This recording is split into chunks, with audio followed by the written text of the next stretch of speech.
Hello and welcome back to Language Culture and Dr. Lou. And today I'd like to talk about why do we say white elephant and elephant in the room? To me, these are very useful idioms and all that, but they end up both kind of painting elephants in a bad light and painting them as problematic. So, where do these things come from? We've got, for instance, white elephant.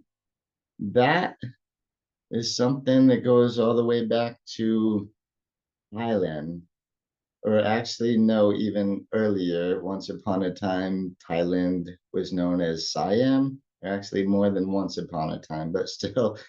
And so, the thing about the um, white elephant here is that in Thailand, white elephants were considered sacred, but at the same time, they were really impossible, really difficult to maintain if you had one.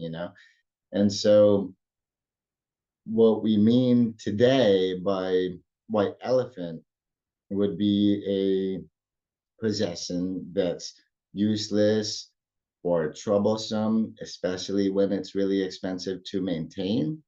And so, what's the link to the literal white elephant way back when in Thailand? Siamese folks knew that these elephants were considered sacred, but they were also really difficult and really expensive to maintain. So, what they would do is kind of gift white elephants to people as a almost weird kind of punishment, because that would drive the person who received the elephant, who has to maintain it now, that would drive them into financial ruin, into bankruptcy. So this was, yeah, not a good gift, actually. It's the gift that just keeps on taking. Imagine how much it costs to feed an elephant or if it needs medical care or anything. But yeah, so there you go. So white elephant, we use it to mean something that's super expensive and useless and difficult to maintain and also hard to get rid of, hard to dispose of.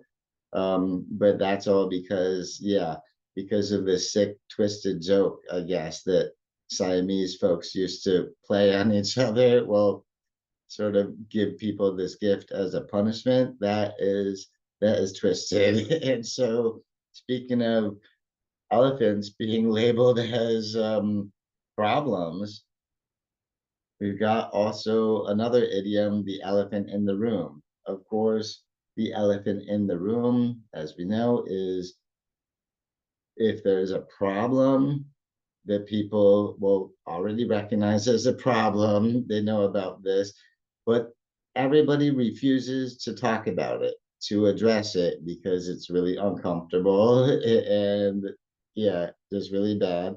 And so that's yeah, the elephant again. That's the problem.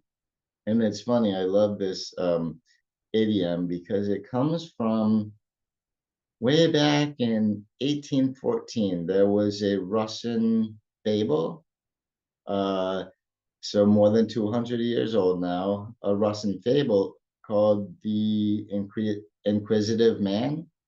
And so the Inquisitive Man, he was a guy who visits a museum and he's noticing all these intricate little details about everything on display in the museum, except somehow he did not notice the elephant that was right there in the same room with him. So it was in a very literal sense. So that's where the concept of the elephant in the room came from, was that Russian fable way back when. But as far as I know, Oxford English Dictionary cites a New York Times article from 1959 as the first use of elephant in the room, well, as a simile in English, because this article was talking about financing schools and it made a simile saying financing schools was like having an elephant in the living room. just as impossible to do to fund as it would be to maintain an elephant in your living room. So that's when it really made its way into English, but the expression, well, the idea of an elephant in the room, this is so much older than the New York Times article. I say we got to go all the way back to the Russian fable. So there you go. And to me, that's really funny. The fable is funny because how could you not notice an elephant in the very room with you?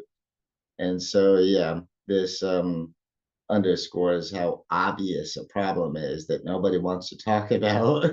Because look, if you were at any of these rooms, could you possibly not even address, hey, there's a giant elephant in here? But yeah, so that's it. So that's how elephants were painted as problematic in both of these idioms, the white elephant and the elephant in the room. And so, yeah, I wanted to include these both together in this one because I think they're pretty similar in that they make elephants the real problem. So, yeah, so please do give this video a thumbs up and thank you so much for watching the video. I appreciate it because you have watched all the way to the very end, and that means so much to me. And if you're not subscribed to the channel yet, please consider subscribing. That would mean very much to me and it will go pretty far. And so, yeah, again, thanks for watching, and I will catch you around next time. Bye bye.